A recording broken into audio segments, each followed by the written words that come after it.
Bonjour.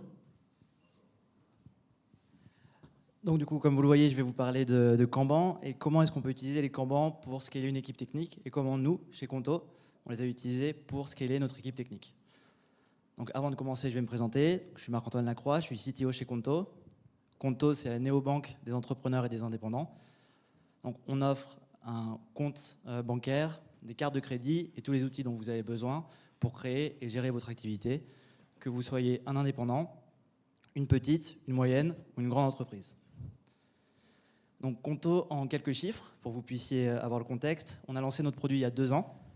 En 2 ans, on est passé de 0 à plus de 55 000 clients.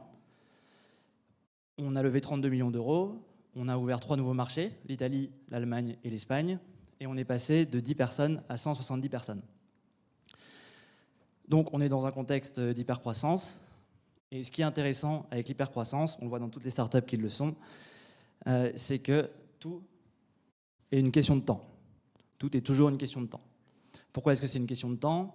Parce que ce qu'on essaye de faire, c'est qu'on essaye d'acquérir des utilisateurs plus vite que les autres. On essaye de shipper des fonctionnalités plus vite que les autres. On essaye de répondre à nos clients au téléphone ou par mail quand ils ont des problèmes plus vite que les autres. Et pourquoi? Parce que premièrement, on est sur un marché ultra concurrentiel avec des concurrents historiques. On a besoin en quelques années de refaire ce qu'ils ont fait en plusieurs dizaines d'années. Deuxièmement, parce qu'on a des concurrents nouveaux qui se lancent en permanence. Et donc, par exemple, chez Conto, on a des concurrents en France, mais on a des concurrents également en Allemagne, en Russie, en Angleterre, en Italie. On a des concurrents de partout. Donc, notre question, c'est comment est-ce qu'on arrive en permanence à aller plus vite que les autres? D'ailleurs, on a une manière de se dire ça chez Conto, c'est qu'on dit qu'on compte en années de chien. C'est-à-dire qu'un an chez Conto, c'est 7 ans dans le monde extérieur. Parce qu'on sait que tout doit aller très vite tout le temps. Donc c'est super, on va très vite, et du coup on se dit, pour aller plus vite que les autres, qu'est-ce qu'on doit faire? On doit embaucher. Donc ça c'est une super idée, seulement si vous embauchez 2 fois plus de personnes, vous n'allez pas forcément 2 fois plus vite. Pourquoi? Parce que quand on scale, on a des problèmes. Alors j'ai pris cette image parce que je trouve que ça représente assez bien la réalité de ce que c'est que scaler une startup très rapidement. En fait, vous prenez les jets d'accélération, vous êtes collé au siège, et vous vous dites, ok, comment est-ce que j'arrive à rester focus? Comment est-ce que je garde le cap? Et comment je fais en sorte que tout n'explose pas en vol. Donc ça, c'est la réalité au jour le jour, quand on est en train de scaler une startup. Donc maintenant, plus spécifiquement, quels sont les problèmes qu'on rencontre quand on scale une équipe technique dans une startup? Donc, Conto, il y a 2 ans, on était une poignée d'ingénieurs. Aujourd'hui, c'est une 60aine d'ingénieurs qui travaillent ensemble sur un même système. En plus de ces 60 ingénieurs, on a une équipe produit et de design qui est d'une 20aine de personnes. Donc on est 80 personnes à travailler en permanence sur le même système. Et les problèmes qu'on rencontre, c'est les mêmes problèmes qu'on rencontre dans toutes les boîtes. Et tous les CTO que j'ai rencontrés ont exactement ces problèmes-là. Ils sont de plusieurs natures. Premièrement, c'est des problèmes d'efficacité. Donc les verbatims que vous allez avoir, c'est « je ne comprends pas, on est 2 fois plus et pourtant on va moins vite qu'avant ». Ou c'est « j'arrive pas à comprendre, on met maintenant 1 mois à shipper ce qu'on mettait 1 semaine à shipper avant ». Donc ça, c'est le premier type de problème qu'on a. Le deuxième type de problème qu'on a, c'est des problèmes d'alignement. J'ai l'impression qu'on est 60, on travaille tous comme des dératés, et pourtant j'ai l'impression que personne ne travaille sur les bons sujets. Qu'est-ce qui se passe? Donc ça, c'est un autre type de problème qu'on a. Et le troisième type de problème qu'on a, c'est on n'arrive plus à s'améliorer. Donc quand on était peu au début, on arrivait à se créer du tooling, on arrivait à créer des nouveaux process, on arrivait à aller plus vite, on développait rapidement. Et maintenant, on a l'impression qu'on vit sur nos acquis depuis des mois et qu'on n'arrive plus à entamer des grands projet d'amélioration continue. Donc ça, c'est le type de problème qu'on rencontre. Donc bon, si vous rencontrez ces problèmes vous-même, du coup c'est normal, rassurez-vous. Et si vous ne rencontrez pas ces problèmes, tant mieux. Et du coup, donnez-moi vos trucs, parce que c'est vraiment quelque chose que j'ai vu absolument partout. Donc ça, c'est les problèmes qu'on rencontre dans une équipe technique. Maintenant, je vais essayer d'expliquer comment les Kanban, donc cette petite fiche cartonnée dont a parlé Émeric avant, comment ces Kanban-là, ils nous ont aidés, au moins en partie, à résoudre ces types de problèmes-là. Donc, une remarque préliminaire, le Kanban, dans notre cas, on n'est pas en train de parler de la méthode agile, on est en train vraiment de parler de Kanban. Kanban au sens Toyota, au sens fiche cartonnée, qui sert, entre autres, à faire du flux tiré chez Toyota. Donc le Kanban, c'est une fiche cartonnée. On a fait notre propre modèle chez Conto. Je vais prendre 2 minutes pour vous l'expliquer. Donc, qu'est-ce qu'on produit en tant qu'équipe technique chez Conto? On produit des fonctionnalités. Les fonctionnalités, ça peut être différentes choses. On est une banque, donc une fonctionnalité, ça peut être permettre à nos utilisateurs d'annuler eux-mêmes leur transfert, par exemple. Ça peut être augmenter les limites d'une carte bleue pour permettre à des personnes de plus retirer d'argent ou faire plus de paiements. Donc ça, c'est une fonctionnalité. C'est ce qu'on produit chez Conto en tant qu'équipe technique. Sur cette carte Kanban, la première chose qu'on va indiquer, vous le voyez en haut, du coup, c'est le nom de la feature, donc le nom de la fonctionnalité qu'on va développer et de quoi il s'agit. Ensuite, quelle est l'équipe qui va la développer? Donc, dans notre cas, on a différentes équipes qui travaillent sur différents pans de l'application et au sein de chacune de ces équipes, on est organisé par stack. Donc là, par exemple, ça va être l'équipe back-end de tel pan fonctionnel qui va travailler dessus. Derrière, on a le nom du product manager, donc ce qui est écrit là où il est écrit PM. Donc le product manager, c'est la personne qui accompagne le développement de la fonctionnalité du début à la fin, de la conception jusqu'au moment où elle est shippée en production. Ensuite, on a le champ qui est certainement le plus important de la carte Kanban, c'est la due date. Donc la due date, c'est quoi? C'est à quel moment est-ce qu'il faut sortir cette fonctionnalité pour le client. Donc ça peut être une due date qui est imposée par plusieurs choses, ça peut être de la régulation, ça peut être stratégique pour l'entreprise, mais c'est le moment où on est censé pouvoir sortir cette fonctionnalité. Et en dessous, ce que vous avez, c'est les différentes étapes de production d'une fonctionnalité chez Conto, je vais revenir dessus. Et ces cases-là, elles nous permettent, à chaque fois que la fonctionnalité passe d'une étape de production à une autre, d'inscrire à quelle date elle est passée d'une étape à l'autre. Et donc ça, en fait, ça nous permet d'être clair et de mesurer en permanence combien de temps prend chacune des étapes de production d'une fonctionnalité. Donc ça, c'est notre modèle de Kanban. Maintenant, comment est-ce qu'on l'utilise? De cette manière-là, donc ça, c'est un Kanban board. C'est assez classique, vous pouvez en voir dans beaucoup d'entreprises. La manière dont on fonctionne, c'est qu'on fait passer la carte Kanban d'une étape à une autre en fonction de l'avancée de notre fonctionnalité. Pour expliquer un petit peu ces différentes étapes, donc on commence par un backlog. Le backlog, c'est quelles sont les prochaines fonctionnalités qu'il va falloir sortir. La deuxième étape, c'est le scoping. Donc le scoping, c'est le moment où le product manager va réfléchir à quelle est la fonctionnalité qu'il faut sortir, quels sont les problèmes que rencontrent les clients, quels sont leurs verbatims, quelles sont leurs préférences clients. Donc à ce moment-là, le product manager va faire un A3. C'est une sorte en fait de Toyota Product Development fait à l'échelle de la fonctionnalité. Donc il va faire un radar chart avec les préférences, les problèmes, diverger sur les solutions et converger sur une solution avec l'équipe technique. Une fois que le scoping est fait, on passe en spécification. Donc les spécifications, c'est le moment où le product manager va rédiger toutes les spécifications de la fonctionnalité, va prendre les designs et toutes les informations nécessaires pour que derrière les développeurs puissent attaquer le développement de la fonctionnalité. On a ensuite sur le tableau de gauche une dernière colonne qui est Inventory, qui est du stock. Donc quelles sont les fonctionnalités qui sont prêtes à être développées mais qui ne sont pas encore de développement parce que les développeurs ne sont pas encore prêts à la prendre. Et sur la partie de droite, je reviendrai dessus, vous avez les fonctionnalités en cours de développement avec les développeurs qui travaillent dessus et différentes informations. Donc ça, c'est la manière dont on l'utilise. En quoi ça nous aide à résoudre les problèmes dont je parlais avant?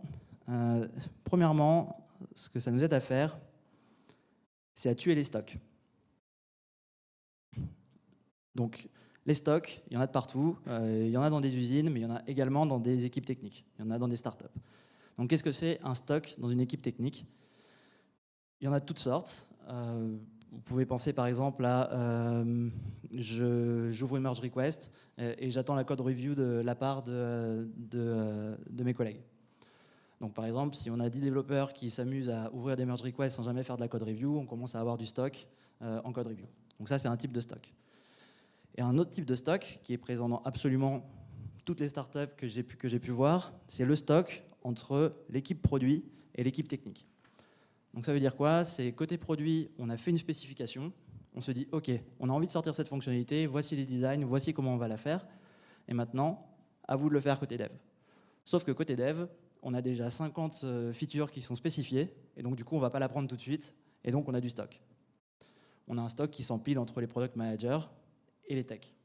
Pourquoi? Parce que très souvent, c'est plus rapide de faire des spécifications que de développer la fonctionnalité. Donc on a ce stock-là. Donc en quoi est-ce que ce stock est un problème? A priori, on se dit, bon, c'est pas très grave, tout est dématérialisé, on ne paye pas vraiment de coûts de stockage, ou alors c'est quelques centimes, donc c'est pas un problème. Seulement, le stock, il est coûteux non seulement parce qu'il y a un coût de stockage, mais également parce qu'il y a de l'obsolescence qui se crée. Et dans la tech, cette obsolescence, elle est plus vraie que n'importe où ailleurs. Pourquoi? Parce que je le disais tout à l'heure, on est 80 personnes à bosser sur un même système. Et ce système-là, dans ce système-là, tout est interdépendant.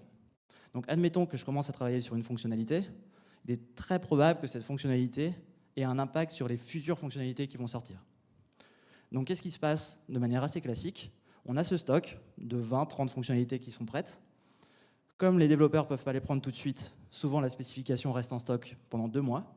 Et au moment où le développeur prend la spécification et commence à travailler dessus, vous avez tellement d'obsolescence que finalement on ne peut pas développer la feature.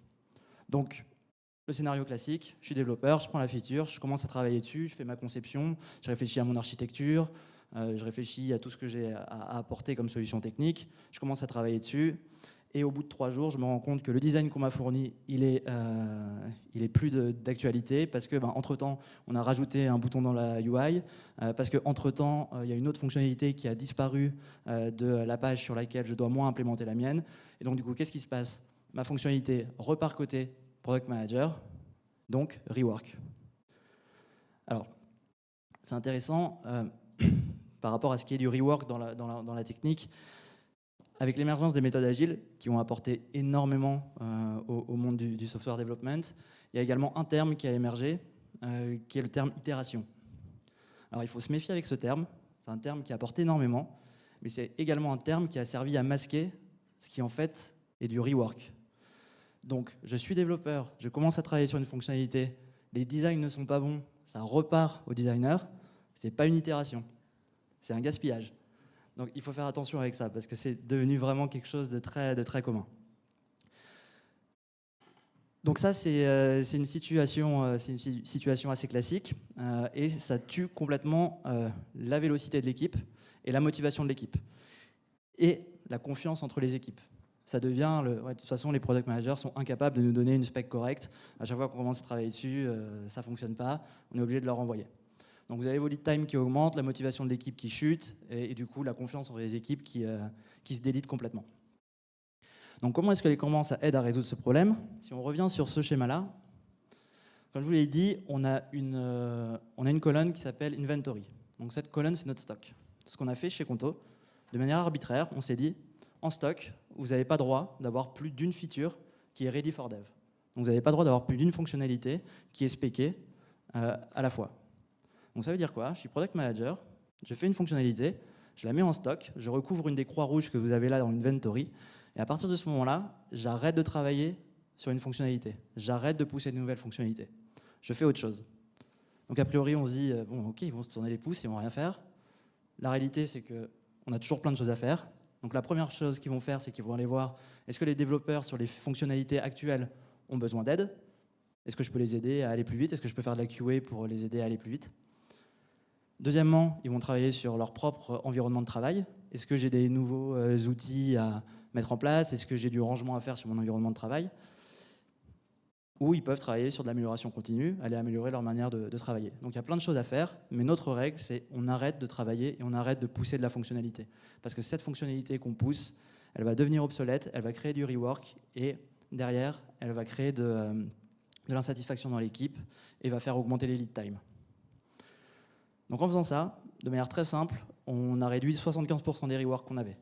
Donc on passait d'une situation où on n'avait jamais de right first time, jamais de je prends une fonctionnalité au product manager et je suis capable de la développer et de la mettre en done. Ça n'arrivait jamais. On est passé de ça à une situation où maintenant c'est la norme et ça arrive la plupart du temps. Donc une manière d'illustrer ça, c'est ce schéma-là. Donc je vous disais, un des intérêts de ces Kanban, c'est que ça nous permet de mesurer des choses qu'on mesure très rarement finalement dans les startups, le temps de ship d'une fonctionnalité. Ça, c'est le temps moyen d'attente entre l'équipe product et l'équipe tech chez Conto. Donc à gauche, vous avez le temps d'attente en octobre 2018, et à droite, vous avez le temps d'attente maintenant. Donc on est passé d'une situation où une feature attendait en stock en moyenne plus de 40 jours, à une situation où elle attend très rarement plus d'une journée en stock. Donc ça réduit les reworks, c'est super, mais ça veut aussi dire que votre client, il a sa feature 38 jours plus rapidement.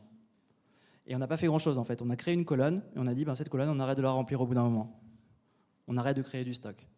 Donc le fait de rendre visible ça, grâce aux cartes Kanban, ça nous a permis en fait de montrer un problème qu'on ne regardait pas, parce qu'en fait c'était gratuit le stockage sur des supports dématérialisés et on ne le voyait pas. En le rendant visible, immédiatement, on a diminué cette attente-là. Donc ça c'est le premier grand intérêt qu'on a eu avec les Kanban pour résoudre les problèmes d'efficacité. Deuxième grand intérêt qu'on a eu, c'est de pouvoir intervenir exactement quand le problème arrivait.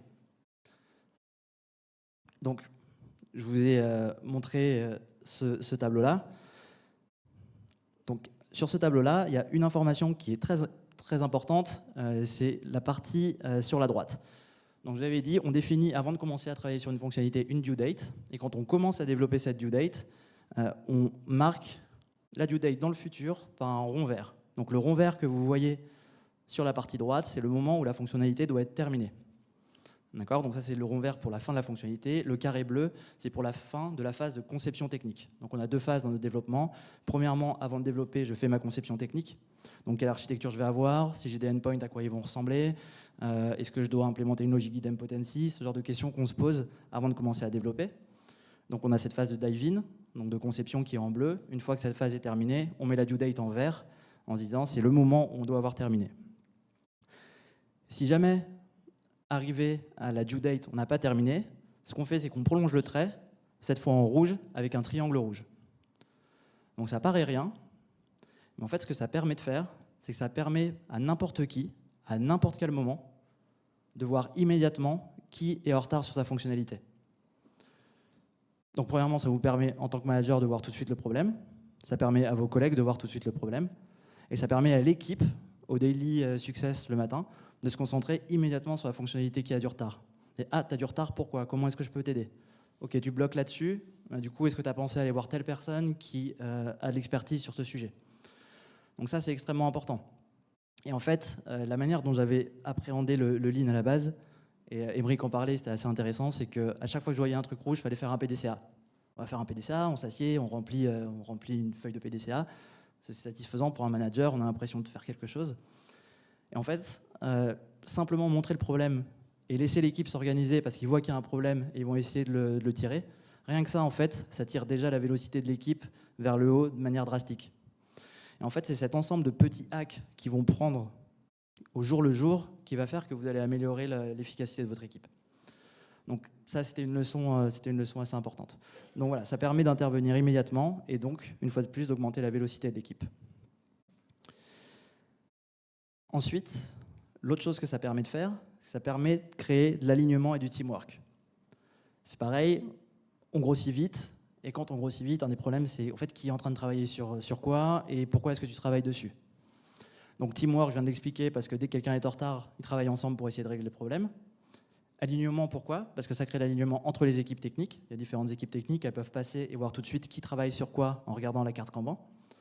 Entre les équipes de conto, donc par exemple les équipes marketing qui sont très interdépendantes avec nous, les équipes Ops, donc les équipes de Customer Support, qui également attendent des fonctionnalités de notre part, ou du moins doivent être informées sur les prochaines fonctionnalités qui vont sortir pour informer les clients. Toutes ces personnes-là peuvent en un clin d'œil savoir sur quoi on est en train de travailler. Donc ça crée de l'alignement entre les équipes et ça crée également de l'alignement vertical. Comment est-ce que ça crée de l'alignement vertical ? Parce qu'en rendant visible, donc ce que je vous ai montré, chacune des équipes techniques de Conto en a un dans l'open space, et en rendant ça visible, nous, tous les lundis matins, lors de notre meeting stratégique, on passe avec les directeurs de chaque pôle sur chacun de ces visuels, et on se fait challenger. Et donc l'équipe technique se fait challenger là-dessus. Donc ça permet, d'être certain qu'on est sur les bons sujets. Donc si on passe devant et qu'on a le Head of Customer Support qui regarde et qui dit « Mais en fait, pourquoi est-ce que vous êtes en train de travailler là-dessus ? On est en train de travailler sur quelque chose qui fait exactement l'inverse. » Ça nous permet de nous aligner tout de suite.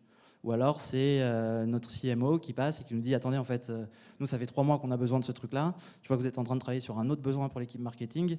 On n'est pas aligné. » Et donc ça nous permet immédiatement de nous réaligner. Et c'est pareil, parce que là, en fait, vous n'êtes pas en train d'être dans une situation où toute l'information, elle est dans la tête de votre CPO ou de votre CTO. On est dans une situation où toute l'information, elle est visible pour tout le monde grâce à ces cartes Kanban. Donc ça crée énormément d'alignement au sein de l'équipe. Donc c'est comme ça qu'on arrive à résoudre ce problème de scale qui crée énormément de bruit et on a du mal à savoir qui travaille sur quoi.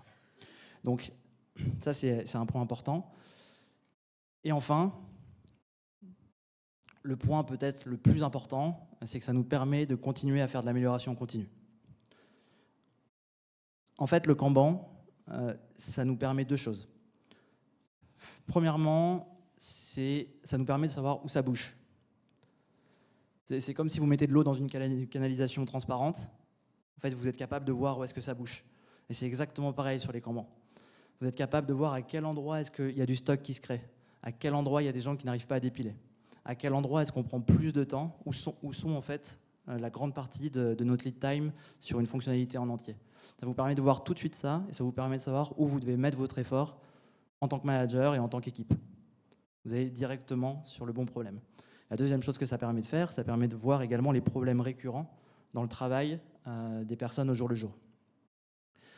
Donc, vous l'avez vu sur le board, ce qu'on montre, c'est tous les retards de chacune des fonctionnalités. Et à côté, on a une case commentaire. Et ce qu'on fait, en fait, c'est qu'à chaque fois qu'on a un retard, on ne fait pas forcément un PDCA, ce que je vous disais, mais en tout cas, on se pose la question de OK, pourquoi est-ce qu'on a ce retard-là?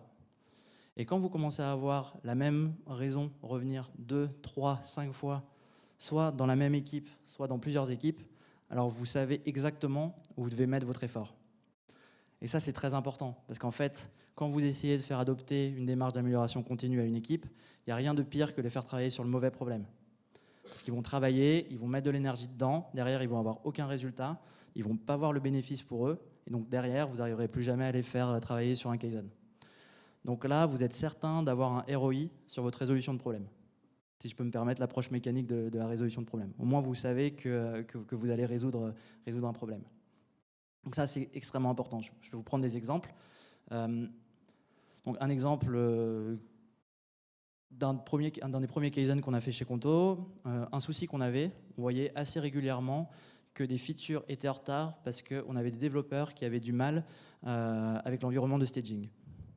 Okay, donc ils développent en local, ils ont besoin de pousser leur code sur un environnement qu'on appelle staging, qui est une réplique de l'environnement de production pour pouvoir tester avant ensuite de passer du staging à la production. Donc on s'est rendu compte en fait qu'ils avaient des problèmes, et quand on a creusé, le problème principal c'était on n'arrive pas à pousser notre code de notre environnement local à notre environnement de staging. Donc à chaque fois qu'on build, ou 3 fois sur 4 quand on build, le build fail et on est obligé de recommencer. Et ça a un impact. Pourquoi? Parce qu'en fait un build c'est long, le build prenait 15 minutes, et donc ce qui se passait c'était toute la journée, on avait des devs qui lançaient des builds, attendaient 15 minutes, regardaient, avaient un message d'erreur et devaient recommencer. Et au bout de 3 fois, ça passait. Donc on a eu une période comme ça de problème, parce qu'on avait migré sur une nouvelle techno qui s'appelle Kubernetes sur notre environnement de staging. Et en fait, on se rendait compte que ça faisait perdre 10 heures par jour à l'équipe. Donc on a lancé un Kaizen dessus. On a pris des personnes de l'équipe DevOps et des personnes de l'équipe Backend. Ils se sont réunis tous les jours. Ils ont regardé tous les build fails un par un. Et ils ont commencé à traiter toutes les root causes. Donc les root causes étaient de plusieurs natures.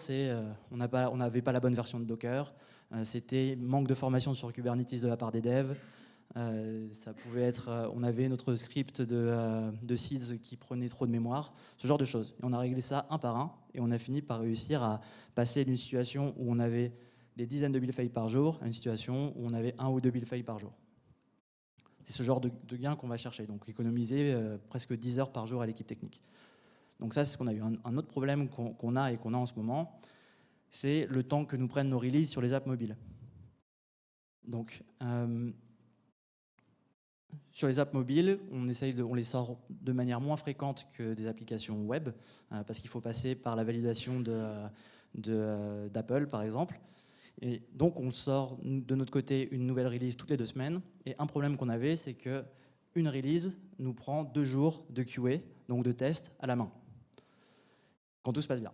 Et donc du coup, ce qu'on faisait, c'est qu'on testait à la main, tout se passait bien, on avait une due date pour sortir notre fonctionnalité, et là ça se passait pas bien, et il fallait rajouter 2 jours, parce qu'en fait, dès qu'on revenait en arrière, il fallait retester toute l'app, et on se reprenait 2 jours de lead time. Et donc ça, c'est une cause de retard qu'on a eu plusieurs fois. Et donc ce qu'on est en train de mener aujourd'hui, qu'on a déjà bien commencé, c'est comment est-ce qu'on arrive à passer ce temps de test de 2 jours à 10 minutes. Donc en fait, c'est ce que disait Émeric plus tôt, pourquoi de 2 jours à 10 minutes et pas de 2 jours à 1 jour? Parce qu'une fois de plus, j'ai beaucoup aimé la formule de on ne leur demande pas de travailler plus vite, on leur demande d'innover. Et si on passe à 1 jour, en effet, ils vont essayer de travailler plus vite, ils ne vont pas essayer d'innover. Et à 10 minutes, on est obligé d'aller chercher des choses nouvelles et une nouvelle manière de faire. Donc c'est ce type de sujet sur lesquels on travaille, et les Kanban nous permettent d'être certains que lorsqu'on est en train d'engager ces sujets d'amélioration, on est en train de taper à l'endroit qui va nous apporter le plus de valeur. Donc en conclusion, j'ai essayé de vous montrer les résultats qu'on a eu grâce à ça. Donc ça, c'est le lead time total de nos fonctionnalités depuis octobre 2018. Donc à gauche, vous avez en jour le temps que ça nous prenait de sortir une fonctionnalité end-to-end, donc il y a 1 an, et combien de temps ça nous prend aujourd'hui. Donc on est passé de plus de 100 jours, qui était constitué d'attente, de rework, etc., à moins de 20 jours de lead time total sur une fonctionnalité qu'on sort. Donc une fois de plus, ça veut dire quoi? Ça veut dire que c'est chouette pour les équipes parce qu'elles vont beaucoup plus vite. Et ce que ça veut dire également, c'est que c'est chouette pour le client parce que le client il attend 5 fois moins de temps pour avoir sa fonctionnalité.